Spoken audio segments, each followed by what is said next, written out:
రీసెంట్గా ఆదివారం రోజు ఆషాఢ మాసం బోనాలు జాతర. మేము కూడా వనభోజనాలకు వెళ్ళామండి. బయట ఇక్కడ మా దగ్గర వంటలోకి వెళ్ళాము. అది కొంచెంగా రికార్డ్ చేశాను మీకోసం.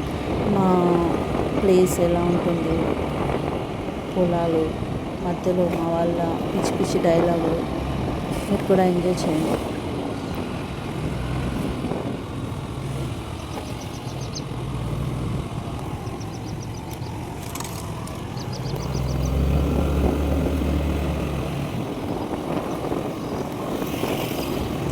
కనిపిస్తున్నది గుడి అండి, మెయిన్ టెంపుల్. ఇక్కడ చాలామంది కోళ్ళని చూస్తారు, ఆటలు చూస్తారు అమ్మవారికి. ఇంకా కనిపించేది గుట్ట. ఆ గుట్ట దగ్గరే భోజనాలు అంటే వంట చేసుకొని తినడం, అమ్మవారికి ప్లేట్లో పెట్టి అక్కడే సమర్పించడం, ఇవన్నీ చేస్తాం. ఇక్కడ కూడా చిన్న గుడి.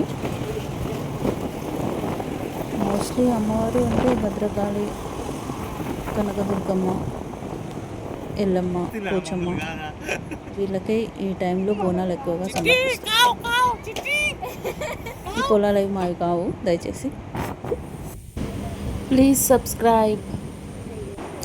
కొన్నిసార్లు ఎంత స్ట్రెస్ అయినా, ఎంత కష్టమైనా ప్రకృతిని కొన్నిసార్లు చూస్తే సహజంగా మనల్ని హీల్ చేస్తుంది. ఆ డివైన్ ఎనర్జీ నిజంగా నేచర్కి ఉంటుంది. ఈ చల్లటి గాలిలో ఈ తాగుపోతు కోతులను చూసారా, చెట్ల మీద తిరుగుతున్నాయి. స్టీవ్స్ ఇవన్నీ ఎందుకు కొట్లాడుతున్నాయి?